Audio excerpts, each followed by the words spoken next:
Jadi ceritakan dulu ada satu orang punya utang 500 dinar. Dia punya utang banyak sama orang. Kemudian datang waktunya semua pada nagih, maka dia kebingungan, nggak punya uang. Akhirnya dia pergi ke salah seorang saudagar, dia pinjam uang 500 dinar. Diberikan sama saudagar tadi. Sebelum diberikan ditanya, kapan mau kau kembalikan uang ini? Maka dia berkata, insya Allah di tanggal sekian saya kembalikan. Uang itu diambil, dia bayarkan hutangnya satu persatu. Selesai dibayarkan tidak tersisa uangnya. Nggak ada sisa modal untuk dia putarkan supaya bisa bayar utangnya yang 500 dinar ini. Karena apa? Memang dia pinjam sesuai dengan kadar hutangnya. Sampai ketika datang waktu jatuh tempo, yang punya uang datang ke rumahnya nagih, mana uang 500 dinar yang kau pinjam? Kau janji hari ini akan melunasinya. Maka dia bilang, demi Allah, sepeser pun saya nggak punya. Saya belum mendapatkan apa-apa untuk saya bayarkan kepada dirimu. Maka yang punya uang nggak mau tahu. Engkau janji tanggal sekian mau kau bayar, sekarang sudah jatuh temponya, maka bayar hutangmu sesuai dengan ucapanmu. Dia bilang, saya nggak punya. Lalu begitu, ayo pergi ke Qadhi, pergi ke hakim. Nggak benar ini perbuatanmu. Maka yang ngutang tadi dibawa sama yang punya uang ke hakim. Diceritakan perkaranya, ditanya sama hakim, kenapa tidak kau bayar hutangmu? Bukankah engkau berjanji hari ini akan melunasinya? Dia bilang, iya saya berjanji, tapi saya nggak punya uang. Saya bukan pengkhianat, bukan orang yang mau berdusta. Kalau berdusta saya akan bilang saya nggak punya uang. Nggak ada perjanjian di sini, nggak ada bukti. Tapi saya ngaku kalau saya punya utang dan hari ini saya nggak punya uang untuk saya bayarkan. Maka Qadhi berkata, apa? Kalau begitu kau melanggar janjimu, maka engkau harus dihukum, engkau harus dipenjara. Maka yang utang tadi bilang apa? Kalau begitu ya sudah. Kalau memang hukumannya saya harus dipenjara karena saya nggak bayar utang, ya sudah saya terima. Tapi tolong berikan saya waktu 1 hari. Saya mau kembali ke rumah saya mau izin dengan istri dan anak-anak saya. Besok saya akan kembali ke sini lagi dan masukkan saya ke dalam penjara. Maka sang hakim berkata apa? Bagaimana mungkin saya bisa percaya dengan dirimu? Siapa yang menjamin dirimu? Kalau ada yang menjamin kau bakal kembali ke sini, maka saya lepaskan. Dia bilang, ya Qadhi, kalau saya niat lari sudah dari kemarin-kemarin saya lari. Kalau saya niat lari saya nggak datang ke sini. Maka percayalah saya akan kembali di esok hari. Maka kata Qadhi, jaminannya apa? Akhirnya lelaki tadi bilang apa? Jaminannya yang menjamin saya adalah Rasulullah SAW. Maka sang hakim bingung. Maksudmu yang menjamin Rasulullah ini bagaimana? Dibilang, ya hakim, kalau saya besok nggak kembali ke tempat ini, saya bersedia ditolak menjadi umatnya Nabi besar Muhammad SAW. Ini tidak main-main sumpahnya. Dan ini bukan sembarang orang, memang orang yang soleh. Dia bilang, berikan saya waktu sebentar, saya kembali kepada keluarga saya pamit dengan istri saya, besok saya kembali. Saya bersumpah dan saya siap dikeluarkan dari umatnya Rasulullah, nggak dianggap sama Rasulullah kalau sampai saya berdusta. Maka si hakim tadi mendengar sumpahnya seperti ini, akhirnya dipercaya. Kalau begitu kembalilah. Maka dia kembali ke rumah, dia ceritakan kepada istrinya, dia minta izin sama istrinya, suamimu ini mungkin besok di penjara karena nggak bisa bayar utang. Kata istrinya, kalau kau dihukum penjara, terus apa yang bisa membuatmu keluar sekarang ini? Kok tidak langsung di penjara, kok bisa kembali ke rumah? Kata suaminya, karena saya mendapatkan jaminan. Dari siapa? Dari Rasulullah. Dia ceritakan, saya bersumpah kalau saya nggak kembali di esok hari, saya rela tidak dianggap sebagai umatnya Rasulullah SAW. Maka istrinya berkata, selagi engkau ini mendapat jaminan dari Rasulullah atau kau menjaminkan Rasulullah SAW, maka ayo kita perbanyak sholawat. Semoga Nabi besar Muhammad SAW benar-benar menjamin dirimu. Karena sholawat itu manfaatnya besar. Sholawat ini berkahnya luar biasa. Maka si suami sama si istri kemudian diperbanyak sholawat, membaca sholawat yang sangat banyak sampai mereka akhirnya tertidur. Yang laki yang punya utang tadi ketika tidur mimpi berjumpa dengan Rasulullah SAW. Dan Nabi dalam haditsnya telah bersabda, man ra'ani fakat ra'ani haqqa. Siapa yang mimpi berjumpa dengan diriku, maka sesungguhnya itu aku. Karena syaitan gak bisa menyerupai Nabi besar Muhammad SAW. Dan orang yang dalam hatinya ada mahabbah, orang yang rindu tawadu, orang yang membersihkan dirinya, orang yang memang benar-benar ingin berjumpa dengan Rasul sallallahu alaihi wasallam akan diperjumpakan oleh Allah Subhanahu wa taala dalam mimpinya ataupun dalam keadaan yaqdzatan, karena Nabi pun menjelaskan ada orang-orang yang bisa melihat Rasulullah sallallahu alaihi wasallam dalam keadaan sadar. Sebagaimana dulu diriwayatkan ada seorang santri kepingin ketemu sama Rasulullah, pingin mimpi. Tanya sama gurunya, sama kiainya, ajarkan kepadaku caranya mimpi ketemu Rasulullah itu bagaimana. Kata kiainya, apa? Gampang. Nanti malam kau makan ikan asin yang banyak, setelah makan jangan minum, kau tidur. Maka dia bingung, apa hubungannya ikan asin dengan mimpi ketemu Rasulullah? Praktekkan. Ini kiai mau mendidik santrinya yang betul-betul kepingin berjumpa dengan Rasulullah, pingin mimpi dengan Rasul sallallahu alaihi wasallam. Maka malam hari datang dia makan ikan satu piring, setelah itu nggak minum, tidur. Bangun tidur dia pergi ke gurunya, marah, mana saya nggak ngimpi ketemu Rasulullah. Kata gurunya, apa yang kau impikan? Kau mimpi ngelihat apa? Kata santri tadi, saya mimpi ngelihat laut, ngelihat sungai, ngelihat hujan, ngelihat air terjun. Kata gurunya, karena sebelum tidur yang kau rindukan adalah air. Kau makan ikan asin sehingga kau kehausan. Yang kau rindukan dan kau dambakan air. Maka apa yang kau rindukan dan apa yang kau dambakan datang dalam mimpi. Coba setiap kali kau tidur kau rindu dengan Rasulullah. Coba setiap kali kau tidur kau ingin sekali dan minta sama Allah Subhanahu wa taala agar diperjumpakan dengan Rasul sallallahu alaihi wasallam, maka kau akan diperjumpakan dengan Nabi besar Muhammad sallallahu alaihi wasallam. Nah, ini yang diajarkan sama para ulama. Ini yang punya utang tadi mimpi ketemu Rasulullah sallallahu alaihi wasallam. Dalam mimpinya apa kata Rasulullah? Kau jangan takut, jangan gelisah. Orang yang mahabbah. Baca sholawatnya bukan sekedar baca, tapi baca dari lubuk hatinya, baca dengan penuh kecintaan. Mimpi berjumpa dengan Rasulullah dan berkahnya sholawat tadi bisa menyelamatkan orang. Hajat-hajatnya bisa dikabulkan, dapat pertolongan dari Allah Subhanahu wa taala. Maka dalam mimpinya Rasulullah bilang apa? Besok pagi kau pergi, idhab ilal wali. Pergi ke gubernur di tempatmu itu, bilang sama gubernur tadi, Rasulullah mengucapkan salam kepadamu. Dan sampaikan kepada si gubernur, kalau setiap hari dia bersolawat kepada Rasulullah sebanyak 1000 kali, itu solawatnya sampai kepada Nabi Muhammad. Dan sampaikan kepada si gubernur, tadi malam dia itu kebingungan, baca solawat sudah 1000 atau belum. Ada salah dalam menghitung, sehingga dia itu gelisah, saya sudah 1000 atau belum. Maka sampaikan kepada gubernur itu, bahwasanya solawatnya sudah sampai 1000, jadi dia nggak perlu gelisah. Bangun dari tidur, dia mau kembali ke Gaudi, tapi sebelumnya dia pergi ke wali. Pergi ke gubernur tadi. Sampai di rumahnya gubernur dia sampaikan, wahai wali, wahai gubernur, Rasulullah menitipkan salam kepadamu. Kaget dia. Orang yang selama ini dia solawati, gubernur ini gubernur yang cinta kepada Rasul sallallahu alaihi wasallam, tiba-tiba ada orang yang datang bawakan salam dari Rasul sallallahu alaihi wasallam. Nabi Muhammad berkata kepadamu, wahai gubernur, solawatmu yang kau baca 1000 kali setiap hari sampai kepada Rasulullah. Dan tadi malam ketika engkau kebingungan solawatmu itu sudah 1000 atau belum, ternyata sudah 1000. Nabi ngabarkan kau jangan takut, jangan gelisah, karena solawatmu seperti biasa, istiqomah kau baca, jumlahnya sudah 1000. Dan Nabi Muhammad minta engkau bantu diri saya untuk melunasi hutang.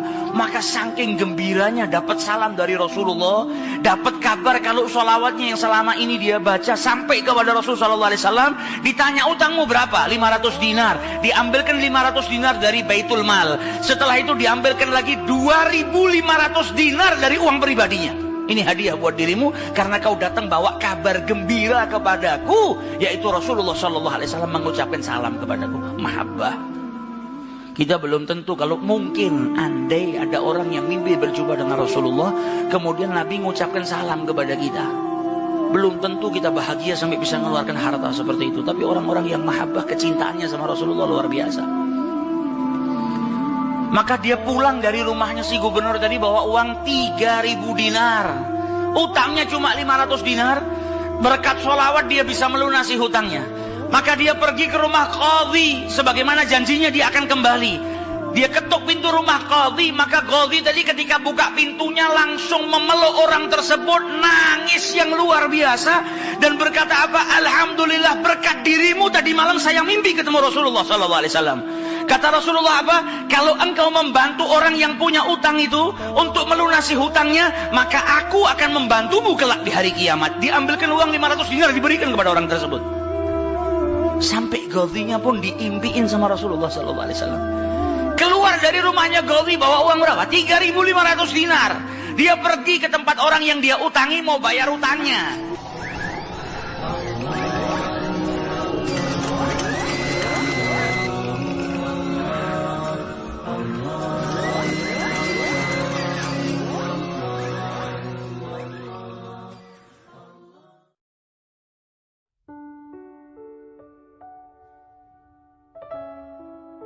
Allah kalau sudah mau mengijabahi doa dan permohonan hambanya ini, caranya luar biasa indahnya. Sering kita dengar kisahnya Imam Ahmad ibn Hanbal. Tiba-tiba bangun tidur, kepingin pergi ke sebuah desa tapi nggak tahu ingin apa ke sana. Ingin pergi ke tempat sebuah kota atau sebuah desa tapi dia nggak tahu alasannya kepingin pergi itu untuk apa. Hanya hatinya saja ingin. Sampai akhirnya beliau berangkat, pergi ke desa tersebut. Karena nggak ada tujuan sampai di desa tersebut, dia bingung mau apa. Akhirnya beliau sholat di masjid. Selesai panggil, sini kau orang asing ya? Iya. Nggak punya tempat tinggal, nggak ada. Kalau kau mau berkenan, kau bisa istirahat di tokoku ini. Tapi ya sederhana, nggak ada tempat tidur yang mewah. Dia bilang nggak apa-apa, alhamdulillah, asalkan saya dapat tempat tinggal. Kemudian Imam Ahmad ibn Hanbal ngelihat orang itu sedang mengadon rotinya, sedang bikin roti sambil beristighfar kepada Allah, membaca zikir kepada Allah Subhanahu wa taala. Kata Imam Ahmad ibn Hanbal, ajib, ini orang bikin roti sama baca-baca, sama berzikir. Ditanya sama Imam Ahmad ibn Hanbal, sudah berapa lama kau berbuat seperti ini? Oh, sudah lama, sejak lama. Saya selalu istiqomah. Apa yang kau dapatkan dari istiqomahmu ini, berzikir sambil bekerja ini? Kata orang tersebut, yang saya dapatkan, tidak ada satu doa pun yang saya panjatkan kepada Allah kecuali diijabahi. Kaget Imam Ahmad bin Hanbal. Setiap keinginanmu, setiap doamu diijabahi sama Allah, ya. Semua yang saya inginkan diberi sama Allah kecuali satu yang belum. Nah, ini orang muslim tuh harusnya seperti itu. Jangan mengatakan doanya nggak diijabahi, tapi belum diijabahi. Kan Allah bilang apa? Ud'uni astajibu lakum. Kalau nggak baik sama Allah diganti. Jadi bukan nggak diijabahi, tapi diganti sama Allah Subhanahu wa taala dengan yang lebih baik. Maka Imam Ahmad bin Hanbal bertanya, apa yang belum diijabahi sama Allah Subhanahu wa taala? Apa doa yang kau panjatkan yang belum diberi sama Allah? Dia bilang apa? Saya ini sangat cinta kepada Imam Ahmad ibn Hanbal. Saya kepingin ketemu. Sampai detik ini tapi saya belum ditakdirkan oleh Allah Subhanahu wa taala untuk berjumpa dengan seorang ulama besar yang namanya Imam Ahmad ibn Hanbal. Imam Ahmad ibn Hanbal ketika mendengar itu langsung bertakbir. Pantas dari kemarin saya ingin datang ke desa ini tapi nggak tahu tujuannya untuk apa. Nggak tahu kenapa hati ini terdorong ingin pergi ke desa ini. Nggak ada tujuannya. Ternyata hati saya digerakkan oleh Allah hanya karena Allah mau mengijabahi doanya pembuat roti ini. Ini yang berdoa sama Allah dikasih keistimewaan apa? Nggak perlu dia pergi jauh-jauh ke kotanya Ahmad ibn Hanbal. Nggak perlu dia bersusah payah untuk berjumpa dengan Imam Ahmad ibn Hanbal. Kalau sudah doa seseorang diijabahi sama Allah, Allah punya cara yang istimewa. Imam Ahmad ibn Hanbalnya dikirim ke tokonya. Ketemu nggak pakai susah. Nah, ini doa kalau sudah kita panjatkan diijabahi sama Allah istimewa. Bahkan beberapa tahun yang lalu ada kisah yang luar biasa, mirip seperti kisahnya Imam Ahmad ibn Hanbal, yaitu seorang dokter di negara Syria, di negara Syam. Namanya Dr. Hisham. Dr. Hisham ini dokter yang ahli di bidang tulang atau saraf. Jadi dia paling istimewa di Jazirah Arab. Setiap orang datang dari luar negeri untuk berobat sama si Dr. Hisham ini. Sampai pada suatu saat Dr. Hisham ini mendapatkan undangan seminar tentang ilmu yang dia dalami. Naik pesawat baru terbang beberapa waktu, ada gangguan cuaca. Cuaca yang buruk mengharuskan pesawat itu turun di bandara terdekat. Maka akhirnya dengan terpaksa pesawat itu mendarat di bandara terdekat. Dia tanya sama yang jaga bandara, ini kapan kira-kira pesawat ini bisa diterbangkan lagi? Oh, mungkin bisa makan waktu 9-10 jam, bisa sampai 12 jam. Karena cuaca buruk dan ini bukan bandara komersil yang di situ banyak pesawat mundar-mandir. Rumah yang sudah jelek, sudah rapuh. Dia berhenti, dia ketok pintu rumah tersebut, yang buka nenek tua. Wanita yang sudah lanjut usia. Ditanya sama Dr. Hisham, apakah kau punya telepon di sini? Saya ingin mengabari tempat saya yang saya tuju itu karena saya saat ini tidak bisa melanjutkan perjalanan. Kata nenek tadi, saya nggak punya telepon, saya ini orang miskin, nggak punya apa-apa.